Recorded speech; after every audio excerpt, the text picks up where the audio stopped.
understand. I just would. It's marked as Exhibit 22, and we'll move from there. Thank you, Your Honor. Now, you were asked a little bit about this book before, correct? I think Mrs. Merchant. Ms. Merchant did. Asked me some questions, yes. And you gave about 6 interviews to the authors of this book in a sit-down? No, sir. You didn't? No. Was it? She answered how many interviews she gave, in her opinion. How many, in your opinion, do you believe you gave, and how long did they last? 2 to 3, maybe 20, 30 minutes.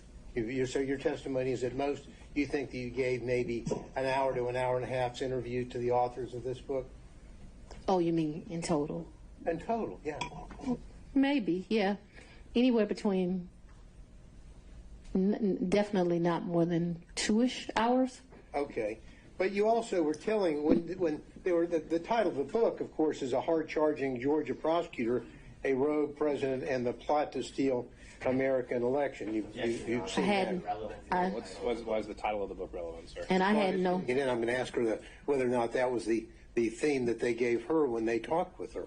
What the thing gave her? What do you mean by that? Well, because they were sat down and they told her why they were there to interview her. And why does that matter? Well, I think it matters because it shows what they want her to give her version of what her life story is. This is almost a life story of her.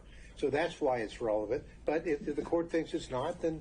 No, it could be relevant to your issue of the forensic misconduct that has been alleged and maybe some of the motives at play when it comes to forensic misconduct, but I'm not seeing, again, what we're here for today was the relationship and or any financial elements of it. Correct. Well, I think it clearly relevant to the forensic misconduct, also relevant to the personal interest in terms of the finances. I didn't make 10 cents off that book. Pardon me? I didn't make 10 cents off that book. I didn't ask whether you made any money. Okay, I just... didn't ask whether you made any money. Do you have any other statements that she hadn't already been confronted with by Ms. Merchant? Well, other than I want to focus on when you were telling them about your financial straits and you're living kind of month to month, that is what your financial status was back in 2018 after your election. Mr. Gannon, we covered that at length. And you're at the end of the line. I'm sorry about that, but we've got to find new ground. Well, let me move on to my point here. So the point is that what you're telling us is that you were in financial straits, but really that your testimony today is you had a cash hoard of maybe up to $10,000 in cash where you laid your head at night so that you would dip out and there would be no record of it, correct? That's not what I'm telling you, sir. Well, That's not at all what I'm telling you. What I'm telling you is that throughout the course of my life, I have always kept cash in my house.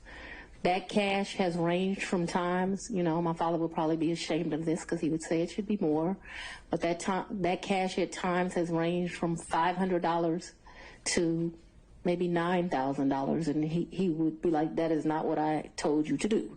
I've always had that amount of money. What I've told you is that when I travel, you do better negotiating when you travel. If you have cash, you go to get the cab. They say, oh, we're going to charge you $300 for the day. Well, I got American cash. Will you take it for $150? And so it's my practice to take money when I travel. We're not talking about a whole lot of money. We're going to the Bahamas. $1,500 in cash is in my pocket, or at the most $2,500.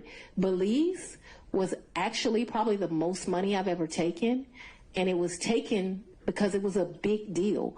My 50th birthday sucked. His 50th birthday, it sucked. It was terrible. No. Your Honor, and so I'd like to get back to some questions here. I'm trying to answer it. I think it would help if we. So let's move to the specific yes or no's here. Have you told us today that you would keep a cash hoard in your residence up to about $9,000? Yes or no? And throughout the course of my adult life, and so let's even be more specific than that. Probably from the time. Your Honor, I'm only asking for yes or no rather than speech. And we have already covered this, so I yeah, need to get to that point. I know you're laying the foundation, but it's already been laid. So yes. The filibuster is here. I'm trying to move through the filibuster. Yeah, but we're not talking about a lot of, and so it could be $2,000, it could be $1,500, it could be $7,500. It just depends on what you're doing at that time. What I'm telling you is when I traveled, I took cash. I find that when you travel, especially to foreign countries, the American dollar does well, and it's good to have cash. You can negotiate with the taxi driver, with the jet skis, with the, and it's not a lot of money we're talking about. Your Honor, Okay, we understood, need Ms. to, Willis. we need Let's to get cut to off the. Let's get to a narrative question, Mr. Gillen. And so you have cash in your house, but you had a lien, a tax lien on your property. Is that right? I don't believe I had a tax lien on my You property. didn't have a tax lien on your property. You gotta talk up louder, Mr. Hunt. Okay, we already covered that, Mr. Gillen. I need new ground here. I'm asking the question. I'm trying to figure out how someone can have a tax lien, Then ask that question. but not use the money that they allegedly said they have. Well, I think Ms. Merchant asked that exact same question. She said she didn't use the money to pay her tax lien. So what's your question that's new? So I was going to build on that to say, No more building. It's already built. all right. It's the same way you pay a bill. So just put It's the a- top on it if you need to, It's the okay? same way you owe a bill and go shopping. Well, now, have you ever used? Did you say earlier that you used Cash App? When I would pay Robin Bryant, I used Cash App. What is Cash App for the record? I don't need to know that for the record. Let's keep going. Well, so if you're paying Robin with Cash App, why aren't you paying, allegedly paying Mr. There's no alleged here. Why aren't you paying allegedly Mr. Wade with Cash App? I don't think Mr. Wade does Cash App. Did you ask him? I think he's told me he doesn't do Cash App. Okay, so that's the reason why you didn't use Cash App, He's sitting next to me. I hand him the money. because there would be a record in Cash App of your making payments, correct? Yes, Right. but I didn't think that I was making a record in a personal relationship. Because when you're filing your, and I know that I'm going to move into this financial statement here, you were asked just a second ago about your non-disclosure form, or your disclosure form of an Exhibit 21, where we agree that Mr. Wade is a prohibited source, correct? What I agree to is I don't believe he's giving me gifts. You would like to classify these trips as gifts, but I've always paid my fair share on these trips, so I did not look at them as gifts. I don't think that what this is disclosing, and they can tell me if they mean something different, I don't think it means that if you go to dinner with somebody over the course of a year and it gets to 100, you're supposed to report it. If my understanding of that is wrong, I've probably been to lunches with a couple of people that over the course of a year they paid, I paid. Prohibited source means. We already went over this, Mr. Gillen. Mr. McDougall.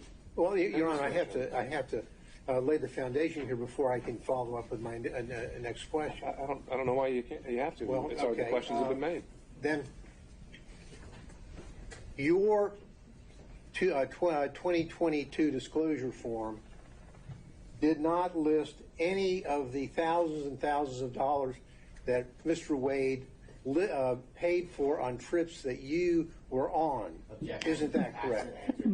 That's because Mr. Wade was paid that money back, or he was paid due to the fact that I bought the plane ticket or I paid for the hotel.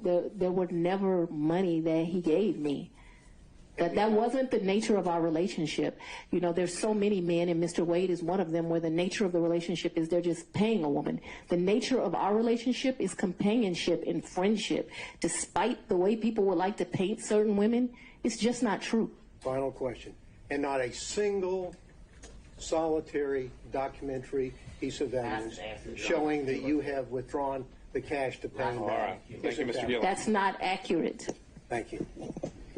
Okay, Mr. McCulloch, on behalf of Mr. Floyd. All right, and Mr. Cromwell on behalf of Ms. Latham. Great thing about becoming last is most of your questions. I had one question, Ms. Willis. Can you hear me? Yes, sir. In the time period between February of 2021 and January of 2022, while you were staying at the Yurdi condo, did your father ever come and visit you during that time period at the Yurdi condo? He did not. That's all I have. Thank you.